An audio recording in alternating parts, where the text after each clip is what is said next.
सूत जी कि हे ऋषियों, मैंने व्यास जी से ये निवेदन किया कि हे गुरुदेव, आप के पास तो कथाओं का भंडार है, पुराणों का, वेदों का, उपनिषदों का आपने प्रतिपादन किया है, आपने रचना की है, लेकिन इस घोर कलयुग में कौन सा ऐसा पुराण है जिसको सुन करके सरलता से, सहजता से जीव भगवान की प्राप्ति कर लेता है। प्राप्ते कलियुगे घोरे नरः पुण्य विवर्जितः दुराचार रतः सर्वे सत्यवार्ता परामुखः। आपको एक बात बताऊं, कलियुग में धर्म के क्षरण का जो मूल कारण है वो क्या है? श्री सूत जी महाराज कह रहे हैं व्यास जी से, क्या है? सत्यवार्ता परामुखः। अब ऐसी स्थिति बन गई है कि कोई व्यक्ति किसी से सत्य बोलता ही नहीं है। हमारे अंदर इतना कपटपूर्ण व्यवहार हो गया है कि हमारे जो बहुत प्रिय संबंध होते हैं, पिता पुत्र का, माता पुत्र का, पति पत्नी का, भाई भाई का, उन संबंधों में भी युग धर्म के अनुसार सच्चाई दूर दूर तक दिखाई नहीं पड़ती। आप चिंतन करिएगा। सत्यवार्ता परांगमुखः। और धर्म का जो मूल है वो क्या है? सत्य। सिंगला जी, कोई व्यक्ति आपसे पूछे कि आप धर्म को एक शब्द में परिभाषित करिए, धर्म का स्वरूप क्या है, इसको एक शब्द में लिख दीजिए, कह दीजिए, समझा दीजिए, तो महाराज धर्म का अगर एक शब्द में प्रतिपादन करना हो, कहीं कहना हो, तो आप सीधे सीधे कह सकते हैं कि सत्य ही धर्म है। और जिस ग्रंथ को आप उठाकर देखिए, चाहे शिव पुराण हो, चाहे भागवत पुराण हो, चाहे देवी पुराण हो, कोई भी पुराण, उसमें परमात्मा का जो मूल स्वरूप है वो सत्य पर ही प्रतिष्ठित है, सत्य पर। सुखदेव जी महाराज परीक्षित को कथा सुनाते हैं, वहां भी बंधन यही होता है, सत्यम परम धीमहि। और यहां भी वही चर्चा है। हमारे गोस्वामी जी ने तो स्पष्ट लिख दिया महाराज, धर्म न दूसर सत्य समाना, धर्म न दूसर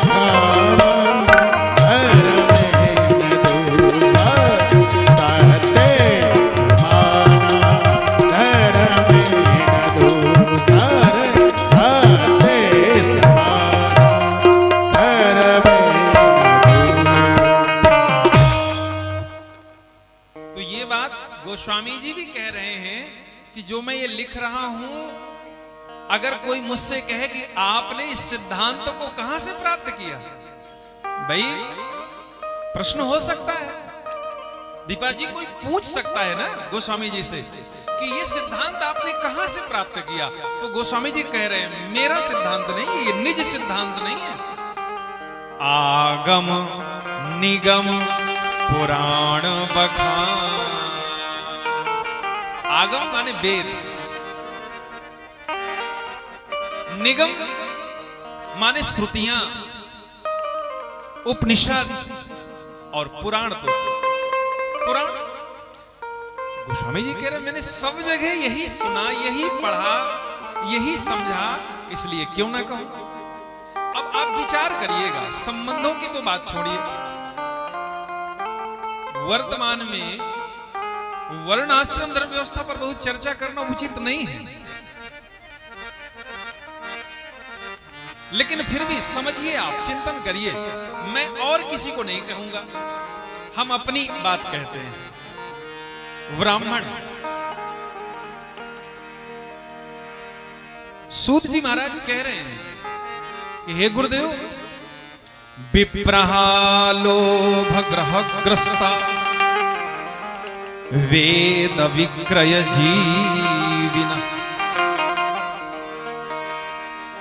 कहां यहां सत्यता आपको नजर आई? लोभ से ग्रसित होकर के यदि किसी भी धर्म कार्य को किया जा रहा है तो आप विचार करिए, उसके फल में निश्चित ही न्यूनता आएगी, पूर्णता नहीं आ सकती है। अब आज समस्या ये इस बात की है कि चाहे वक्ता हो और चाहे श्रोता हो, चाहे आचार्य हो और चाहे जजमान हो। अच्छा आप मुझे बताइए, आप इतने लोग आए हैं, कोई एक व्यक्ति ऐसा है जिसके मन में कोई कामना ना हो? कोई ना कोई तो इच्छा है कि नहीं? सत्यता में बताइएगा, है ना? इच्छा, कामना है, इच्छा है। तो जब कामना होती है कोई ना कोई, तो फिर उसमें दोष आता है। क्यों आता है? क्योंकि जब हम कोई कामना पर यज्ञ करते हैं, यजन करते हैं, तो उसमें हमें बहुत सावधानी रखनी पड़ती है। यदि निष्काम है, केवल भगवत भक्ति की कामना है, अब स्थिति तो मतलब ये होनी चाहिए कि भगवान के प्रति कर्म करते हुए भगवान को भी प्राप्त करने की कामना ना हो, निष्काम भक्ति इसको कहते हैं। अब विचार करिए आप, सिद्धांत है महाराज। और जब ऐसी निष्काम भक्ति होती है तो फिर उस जीव को भगवान बलात् प्राप्त हो जाते हैं, हठात प्राप्त हो जाते हैं, न चाहते हुए भी। फिर संसार की तो बात छोड़ो, लेकिन इतना हमारे मन में कामनाओं का बोझ है कि हम वहां तक पहुंच ही नहीं पाते हैं। तो जब लोभ से ग्रसित होकर के हम कोई भी कार्य करेंगे तो फिर निश्चित रूप से उसमें दोष आएगा। सत्यता कहां रहेगी, कहां रहेगी पवित्रता? इसलिए उचित यही है कि चाहे आचार्य हो चाहे यजमान हो, जब भी हम कोई धर्म कार्य करें उसमें भावना यही हो कि प्रभु आपकी जो इच्छा है, आप जो मेरे जीवन के लिए ठीक समझें वो आप कर दें, जिसमें तेरी रजा हो, जो तेरी इच्छा हो वही मेरी इच्छा है। मैं तो केवल अपने कर्तव्यों का निर्वहन कर रहा हूं, जो आपने मेरे लिए पथ मार्ग बना दिया है, बस निरंतर मैं उसमें चल रहा हूं। हम जहां जिस स्थिति में जन्म लें उस पथ का, उस कर्म का हम लोग निर्वहन करते चले। मैं आपको एक घटना बता दूं। महाराज रैदास जी अपने कर्मानुसार, जन्मानुसार कार्य करते थे पूरे जीवन। एक बार कुछ लोग गंगा स्नान करने जा रहे थे, तो गंगा स्नान करते हुए वो रैदास जी का भी दर्शन करते हुए चले गए। तो जब गंगा जी में पहुंचे तो उनके परिवार की किसी बेटी बहन की अंगूठी, कोई आभूषण गिर गया गंगा जी में। तो बहुत दुखी हुए कि हम स्नान करने आए और बताओ यहाँ हमारी अंगूठी गिर गई, अब आभूषण है तो थोड़ा कष्ट तो होता ही है। अच्छा जब वो जा रहे थे तो उन्होंने रैदास जी को भी कहा कि चलो तुम भी स्नान करने चलो। रे बोले मुझे क्या करना है, वो हमेशा कहते थे मोर मन चंगा तो कठौती में। जो अपने वो कार्य करते थे जन्मानुसार, तो उस कार्य के लिए वो जल लगता है थोड़ा, जो अस्त्र था उसमें धार देने के लिए।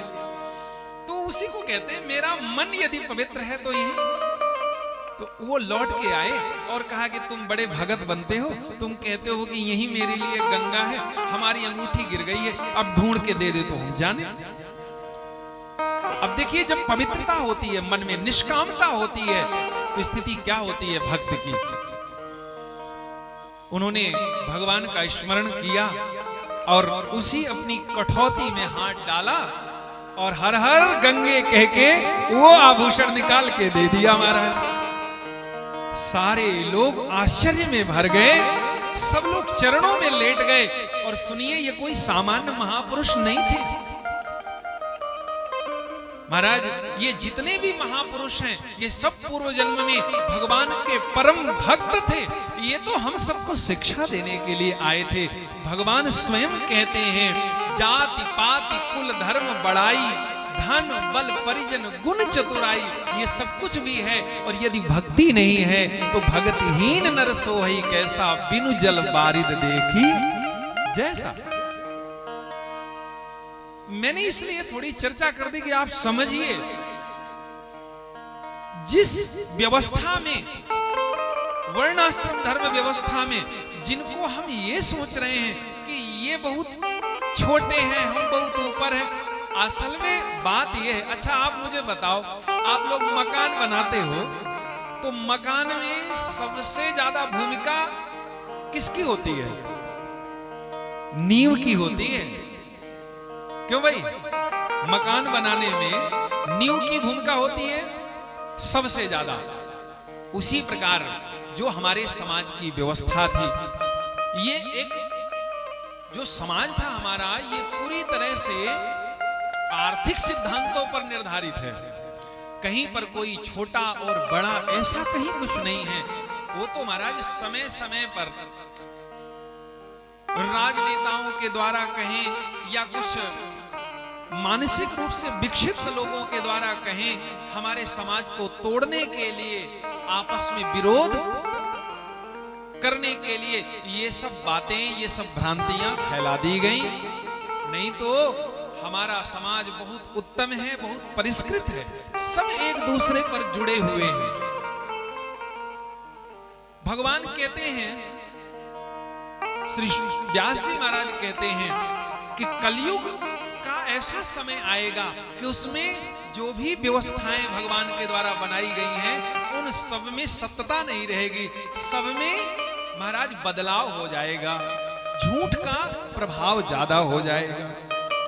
तो ब्राह्मणों में तो मैंने कह ही दिया, मुझे कोई संकोच नहीं रहता कि हमें ये हमारे निज जीवन की बात है तो हम ना कहें। उसी तरह जो क्षत्रिय हैं वो भी अपने धर्म का पालन नहीं करेंगे।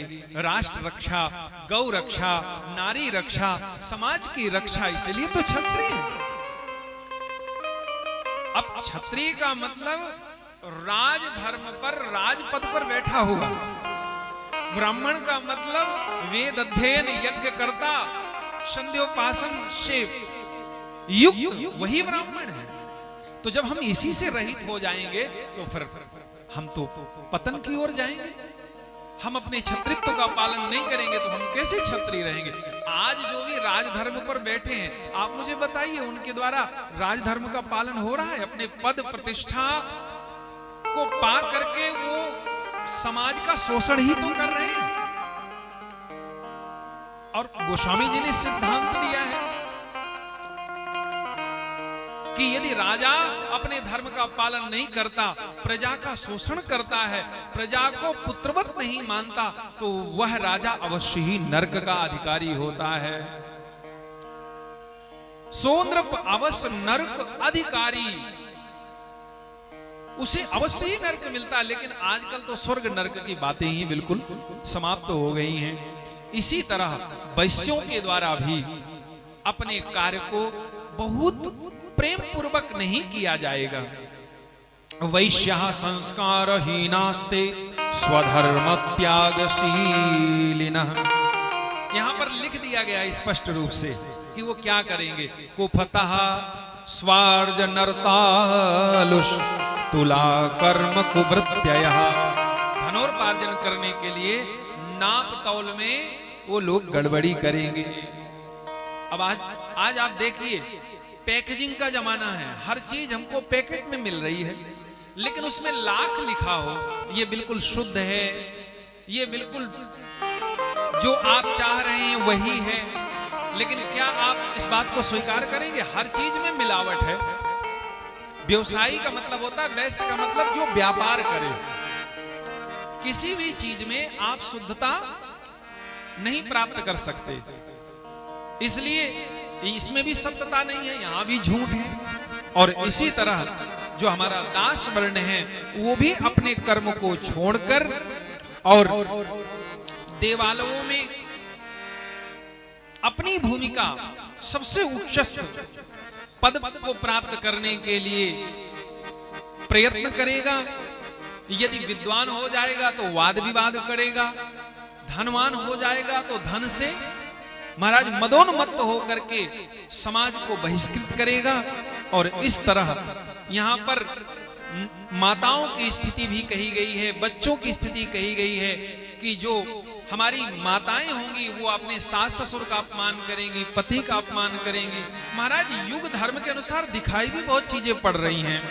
गोस्वामी जी ने मानस में भी वर्णन किया है बहुत सी चीजों का, एक छंद लिखा है। बहुधाम समारही दाम जति विषया हर लीन न रही बिरती तपसी धनवंत दरिद्र ग्रही कलि कौतुक तात न जात कही। पुत्र माता पिता को तभी तक प्रेम करेगा जब तक विवाह नहीं हुआ, और जैसे ही विवाह होगा अपनी पत्नी पर संपूर्ण समर्पण करेगा। ससुरार पियार भई जब ते रिपुरूप कुटुंब भये तब ते सुतमा नहीं मात पिता तब लो अबलानन दीख नहीं जब लो। इसलिए कलयुग की जो स्थिति है वो बहुत विचित्र हो जाएगी। मानाई मातु पिता नहीं देवा, मातु पिता नहीं देवा, साधु सने करवाई से, साधु ने सने करवाई से।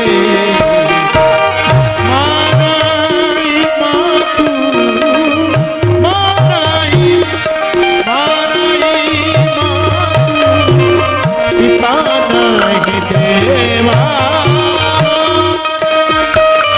मातु पिता नहीं देवा, साधु ने सने करवाई से, साधु ने सने करवाई से। जिनके यह आचरण भवानी, जिनके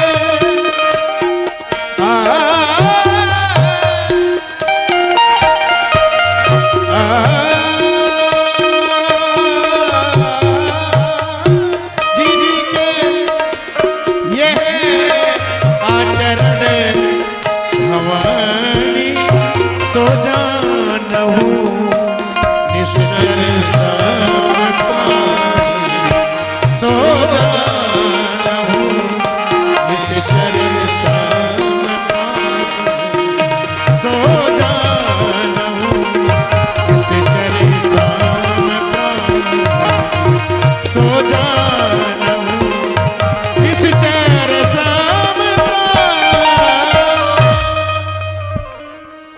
श्री सूत जी महाराज ने कहा, गुरुदेव क्या इस कलयुग में जो अधर्म बढ़ेगा उससे बचने का कोई उपाय नहीं है? व्यास जी ने कहा, निश्चित रूप से उपाय है। यदि कोई जीव पूरी श्रद्धा से, विश्वास से भगवान शिव को समर्पित हो जाए, वेद शास्त्रों का अध्ययन करे, कथा को श्रवण करे, तो निश्चित रूप से वह इस कलयुग के प्रभाव से बच सकता है, निश्चित रूप से बच सकता है। और बहुत अच्छी यहां पर बात कही, एतत् शिव पुराणम ही श्लोकार्धम में वचा। किसी के पास समय नहीं है, 9 दिन कथा नहीं सुन सकता, तो महाराज एक दिन सुन ले, एक दिन नहीं सुन सकता तो एक श्लोक सुन ले, एक श्लोक भी नहीं सुन सकता तो आधा श्लोक भी यदि वो सुन लेता है तो कहते हैं यह पठेत भक्ति संयुक्तः जीवन मुक्त उच्यते। वह जीव इस कलयुग के प्रभाव से बचकर जीवन मुक्त हो जाएगा, निश्चित रूप से भगवान को प्राप्त होगा। इतनी बड़ी महिमा यहां पर लिखी गई है। एक बात तो बहुत ही अच्छी है, जो महाराज विशेष रूप से जो द्विज हैं, द्विज कहते हैं जिनका जनेऊ संस्कार होता है, उसमें ब्राह्मण, क्षत्रिय और वैश्य ये तीनों वर्ण आते हैं, और इन तीनों वर्णों को एक विशेष निर्देश है शास्त्र की तरफ से। क्या? यदि हमारा जनेऊ संस्कार हो गया है तो हमें नित्य प्रति गायत्री का जप करना चाहिए, और कम से कम 1000 गायत्री का जप करना चाहिए, कम से कम। लेकिन भगवान व्यास कहते हैं कि यदि कोई जीव भगवान शिव के इस चरित्र का नित्य प्रति एक श्लोक भी पढ़ लेता है, एक अक्षर भी मुख से अपने निकाल देता है, तो उसको 1 पुरस्रण गायत्री के फल की प्राप्ति हो जाती है। अब विचार करिए आप, कितनी बड़ी महिमा है महाराज। एतत् शिव पुराणम ही चतुर्दश्याम उपोषितः। आज कौन सी तिथि है? चतुर्दशी है, और यहां पर लिखा है चतुर्दशी तिथि को यदि कोई शिव पुराण की कथा सुन लेता है, एक अक्षर भी सुन लेता है, तो उसको महाराज 1 पुरस्रण गायत्री के फल की प्राप्ति होती है। 1 पुरस्रण मतलब जितने अक्षर का मंत्र होता है उतने लाख जप करना पड़ता है, और गायत्री मंत्र में 24 अक्षर हैं, 24 लाख जप करने पर 1 पुरस्रण होता है। यहां पर 1 अक्षर सुन लेने से 1 पुरस्रण मिलेगा। आप विचार करिए आज आपको कितने पुरस्रण का फल मिलेगा। ये महिमा है महाराज इन शास्त्रों की, इन पुराणों की, इसलिए कलयुग में कथा महत्वपूर्ण है। आप माला लेके बैठो, मन इधर उधर भगता है, बहुत चंचल है, लेकिन कथा में मन भगता नहीं है, कथा में मन लगता है। कथा से मीठी कोई महाराज औषधि है ही नहीं इस मन को भगवान में लगाने की। कितनी कृपा है भगवान शिव की। एतत् शिव पुराणम ही चतुर्दश्याम उपोषितः।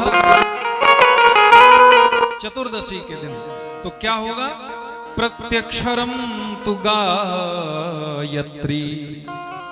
पुरुषचर्या फलम लभे। प्रत्यक्ष रूप से उसे 1 पुरस्रण का फल मिल जाएगा महाराज।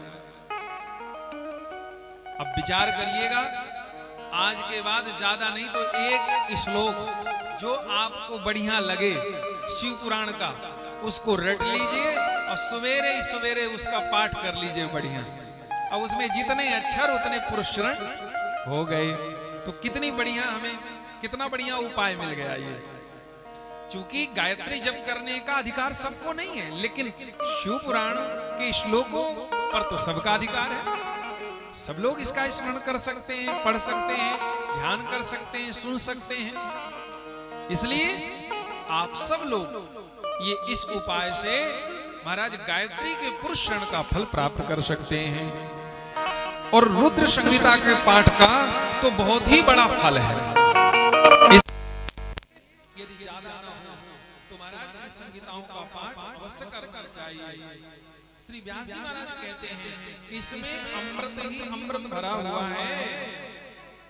ब्रह्म हत्यादि पापानां निष्कृतिं कर्तुमुद्यता मासमात्रं सहितां पठित्वा मुच्यते तथा। इसलिए मानव को सब कुछ छोड़ करके भगवान की कथा जरूर सुननी चाहिए।